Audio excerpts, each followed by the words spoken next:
Hello everyone, welcome to day 21st of June LeetCode Challenge, and today's question is Pascal's triangle.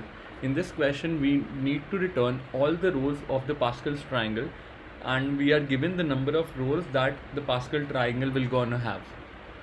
Also, Pascal triangles has a very important property that each number is a sum of two numbers directly above it, as shown in this diagram. So without much ado, let's look at the presentation that I have created for this, and let's get started. Pascal's triangle LeetCode 118, and I have shown one Pascal triangle here.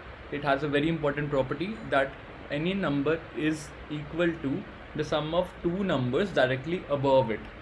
So the answer of the question, or the logic of the question, lies within this statement only. It states that the number at the current index will be equal to the sum of two numbers directly above it.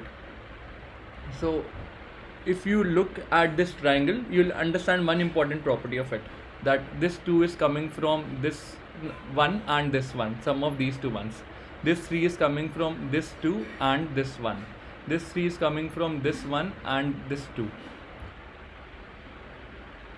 As you're already aware that this 2 is coming from two numbers, this 1 and this 1, if you try and analyze the property of this 2, you will understand that what all indexes contribute to this new number. It's one index in the previous row and its 0th index in the previous row. So the same index in the previous row and one index lower in the previous row. Let's try and check it for the other cases, whether this holds true for this 3 or not. This 3 is coming from this 2 and this 1. So let's try and map it to indexes. You'll go and search in the previous row, and you will calculate the number at the same index, which is 2.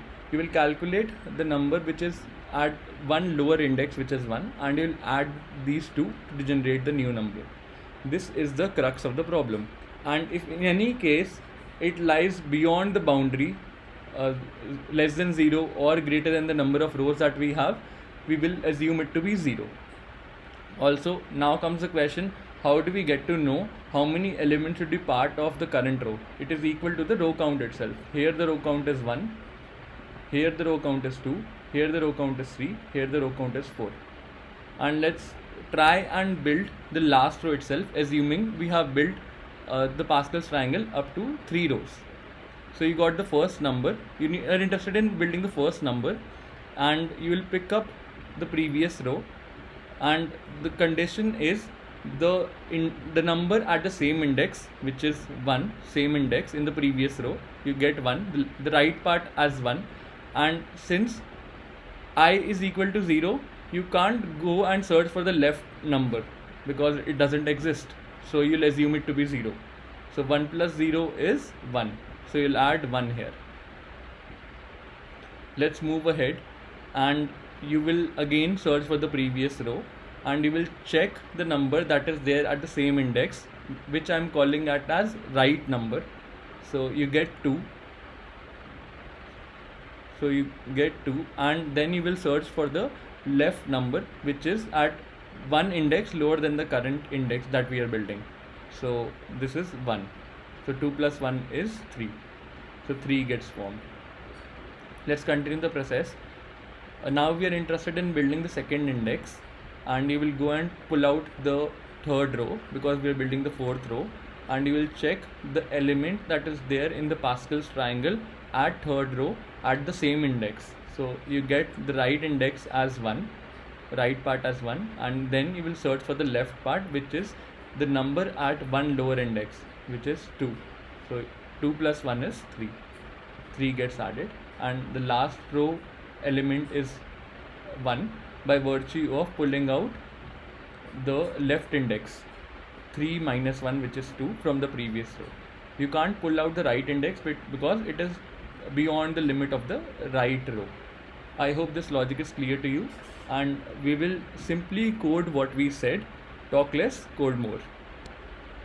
The first thing that I have done here is to define my answer list of integers, and initialize it to new array list. Then I built in the first row of this answer set.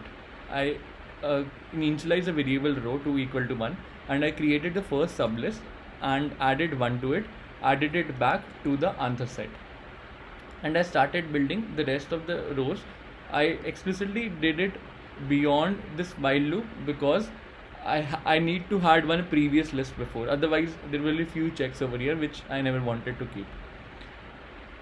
So I'll start building the rows starting from the second row and going up till the total number of rows that we have.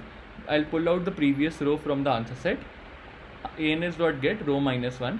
I'll try and build a new list, and I'll start dumping new numbers into that new list, and the number of elements that would be there in this new list would be equal to the number of row count that we are currently building.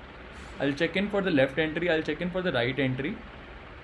If my I is greater than equal to 1, I'll search in the element in the previous index at I minus 1 index, otherwise I'll assume it to be 0. Similarly for the right part, if it is within the boundaries I is less than row, I'll get that value from the previous list, otherwise I'll assume it to be 0.